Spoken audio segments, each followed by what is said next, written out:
Hello everyone. इस video का topic है सेल्फ इंडक्शन। इससे पहले हमने पढ़ा कि इलेक्ट्रोमैग्नेटिक इंडक्शन क्या होता है। अगर किसी कॉइल से लिंक होने वाला मैग्नेटिक फ्लक्स चेंज होता है तो उसमें एक इंड्यूस्ड ईएमएफ या करंट बन जाता है। इसी को हम बोलते हैं इलेक्ट्रोमैग्नेटिक इंडक्शन। तो इंडक्शन का मतलब क्या है? इंड्यूस्ड ईएमएफ बन जाना या इंड्यूस्ड करंट बन जाना। और सेल्फ का मतलब खुद पे।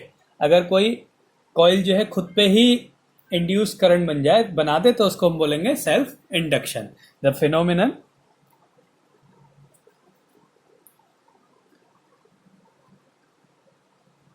according to which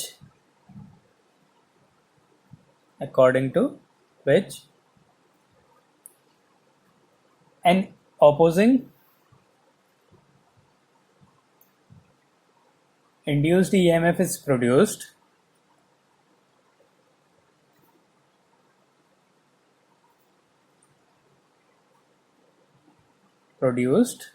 as a result produced in a coil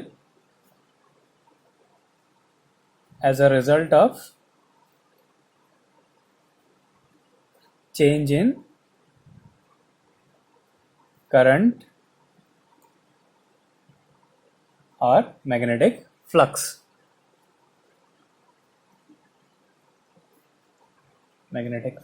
linked with the coil. तो the phenomenon according to which an opposing induced EMF, जो इंड्यूस्ड ईएमएफ होता है वो अपोजिंग होता है। ये फैराडे का सेकेंड लॉ था। तो opposing induced EMF is produced in a coil. और कैसे इंड्यूस होता है? As a result of change in current और magnetic flux linked with the coil. तो इसको बोलते हैं सेल्फ इंडक्शन। अब इसका एक एग्जांपल देखते हैं कि माना एक कॉइल है, ये कॉइल है, इसमें बैटरी लगा दी हमने।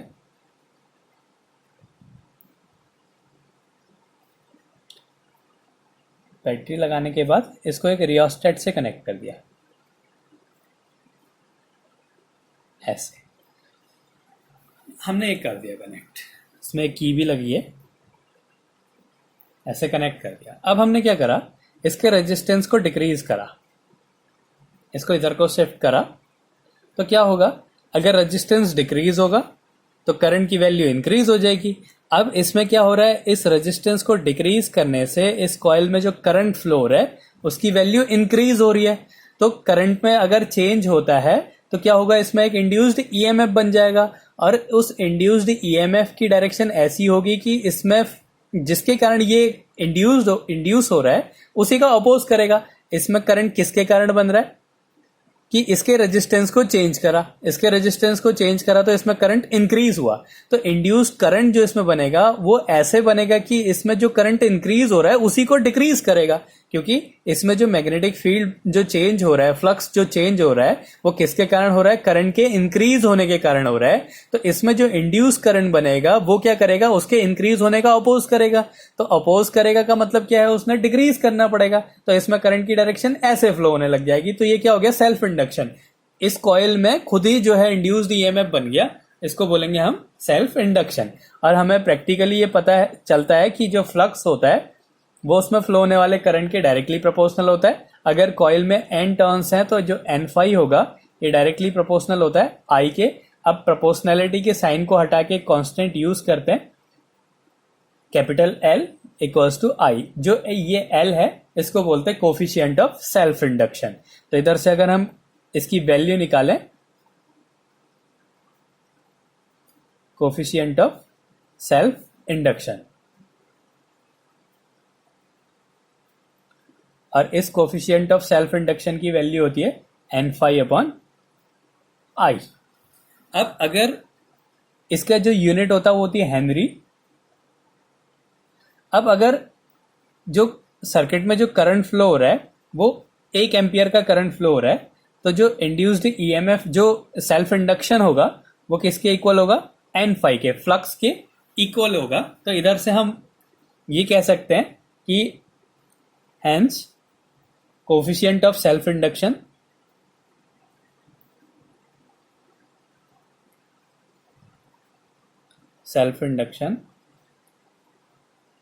of a coil is equal to number of flux linked with the coil when unit current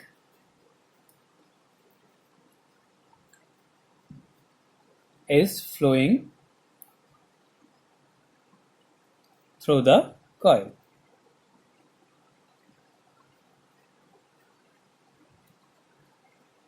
तो अगर कॉइल में जो है यूनिट करंट फ्लो हो रहा है तो उसका जो सेल्फ इंडक्शन कोफिशिएंट ऑफ जो सेल्फ इंडक्शन होगा वो उसमें जो number of flux link with the coil होगा उसके इक्वल होता है. अब हमें जो पता है कि फैराडे का लॉ होता है E equals to minus N D phi by D T. ये फैराडे का लॉ है. अब हमने क्या करा, इस n को अंदर पहुंचा दिया तो ये हो जाएगा minus D N phi upon D T. तो अगर हम यहां से एन फाइव की वैल्यू निकालें तो क्या आ जाएगा, L into I. N phi equals to L I. तो हम इसकी जगह लिख सकते हैं E equals to minus D over D T. N phi की जगह हमने लिख दिया एल आई. ये जो कोफिशिएंट ऑफ सेल्फ इंडक्शन है इसको बाहर निकाल दिया तो हो जाएगा minus L D I upon D T. तो यहां से अगर हम एल की वैल्यू निकालें तो हो जाएगा minus E upon D I upon D T. तो अगर यहाँ पे जो करंट फ्लो हो रहा है पर यूनिट टाइम में वो एक यूनिट हो, if D I upon D T equals to 1 ampere per second, और तब क्या होगा इस केस में जो सेल्फ इंडक्शन होगा उसके ईएमएफ के न्यूमेरिकली इक्वल होगा. तो इधर से हम एक और डेफिनेशन लिख सकते हैं, hence coefficient of self induction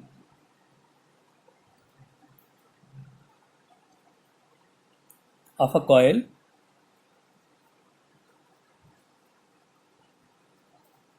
is numerically equal to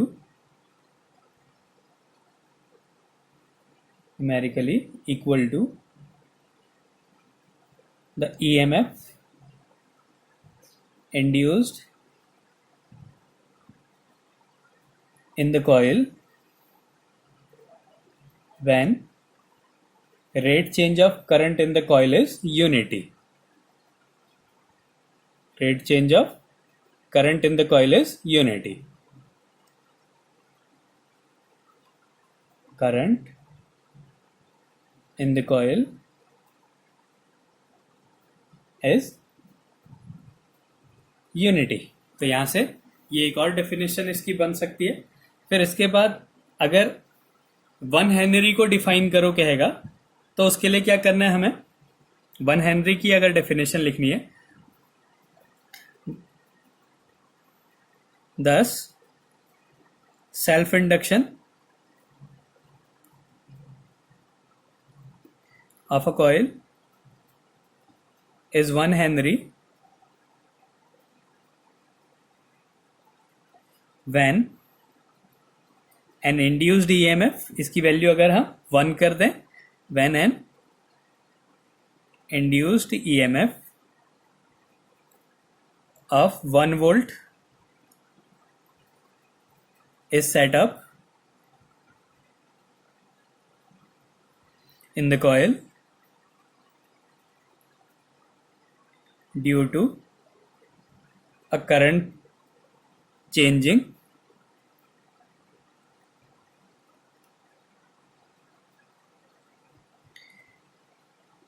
at the rate of 1 ampere per second in the coil. तो ये क्या हो जाएगा, 1 हेनरी की डेफिनेशन हो जाएगी. अगर D I upon D T की वैल्यू 1 है और ईएमएफ की वैल्यू 1 वोल्ट है तो एल इक्वल्स टू क्या हो जाएगा, 1 हेनरी हो जाएगा. तो ये होता है सेल्फ इंडक्शन. सेल्फ इंडक्शन क्या है कि अगर किसी कॉइल से लिंक होने, कोई कॉइल जो है अपने ऊपर ही इंड्यूस करंट या ईएमएफ प्रोड्यूस करते हैं तो उस फिनोमिना को हम बोलते हैं सेल्फ इंडक्शन. और सेल्फ इंडक्शन की वैल्यू होती है एन फाइव अपॉन आई या minus E upon D I upon D T. तो अगर 1 हेनरी की डेफिनेशन लिखने को आता है तो हमने क्या करना है, D I over D T की वैल्यू 1 एम्पियर पर सेकेंड और ईएमएफ को 1 वोल्ट कर देते हैं, तो जो सेल्फ इंडक्शन हो जाएगा वो क्या हो जाएगा, 1 हेनरी हो जाएगा। अब इसमें एक दूसरा टॉपिक है, self induction of a long solenoid. एक सोलिनॉइड का सेल्फ इंडक्शन क्या होता है। Self induction of a long solenoid.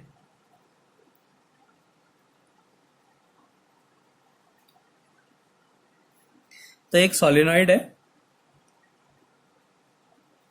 ये एक सोलिनॉइड है जिसकी लेंथ L है, इसमें करंट फ्लो हो रहा है I,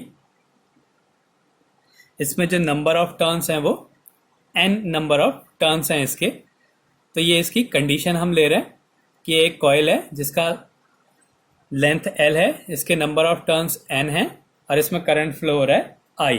तो इस सोलिनॉइड का हमने मैग्नेटिक फील्ड पढ़ा है कि जो मैग्नेटिक फील्ड होगा due to a long solenoid, इसके अंदर जो मैग्नेटिक फील्ड होता है उसकी वैल्यू होती है B equals to mu not N I, जहां पे N होता है current per unit, number of turns per unit length. तो नंबर ऑफ टर्न्स क्या है N और लेंथ क्या है L। यूनिट लेंथ पे नंबर ऑफ टर्न्स N है, तो एक यूनिट लेंथ पे क्या हो जाएगा N अपॉन L। तो इस N की वैल्यू हमें क्या लिख देंगे, N अपॉन L इंटू आई, ये हो गया। अब हमें पता है कि जो मैग्नेटिक फ्लक्स होता है उसकी वैल्यू होती है बी ए, जहां पे बी क्या है, मैग्नेटिक फील्ड है। तो बी की वैल्यू अगर हम पुट कर दें तो हो जाएगा म्यू नॉट एन आई ए अपॉन एल, ये आ गया मैग्नेटिक फ्लक्स। अब हमने क्या निकालना है, उसका सेल्फ इंडक्शन निकालना है। तो self induction L equals to होता है N phi upon I, L equals to N phi upon I, ये सेल्फ इंडक्शन होता है। अब हम अगर यहाँ पे फाई की वैल्यू पुट कर दें तो क्या निकल जाएगा, हमारा सेल्फ इंडक्शन निकलेगा। तो एन फाई की वैल्यू है म्यू नॉट एन आई ए अपॉन एल इंटू ये जो अपॉन में आई है इंटू आई, इससे ये कैंसिल हो गया। तो क्या मिला हमें, म्यू नॉट एन स्क्वायर, एक एन ये है एक एन ये है, N square A upon L. तो ये हो गया कोफिशिएंट ऑफ सेल्फ इंडक्शन। जो सेल्फ इंडक्शन है due to a long solenoid. क्या करना है, हमें वैल्यू पता है सेल्फ इंडक्शन की एन फाई अपॉन आई होती है, तो मतलब हमने फ्लक्स निकालना है और फ्लक्स की वैल्यू होती है बी इंटू ए, मतलब इस सोलिनॉइड का हमने मैग्नेटिक फील्ड निकालना है। तो पहले मैग्नेटिक फील्ड का फॉर्मूला लगा दिया, B equals to mu not N I. ये टोरॉइड और सोलिनॉइड के लिए magnetic field B equals to mu not N I होता है, जहां पे एन होता है number of turns per unit length. तो इस एन की वैल्यू होती है कैपिटल एन अपॉन एल, जहां पे जो कैपिटल एन होगा वो टोटल नंबर ऑफ टर्न्स और एल जो है उसकी लेंथ है। तो ये हो गया N upon L into I. अब फ्लक्स निकाला, flux equals to B into A, B की वैल्यू पुट कर दी, इसको सॉल्व कर दिया, फिर सेल्फ इंडक्शन की वैल्यू निकाल दी। ये वैल्यू होती है mu naught N square A upon L. तो ये होता है सेल्फ इंडक्शन।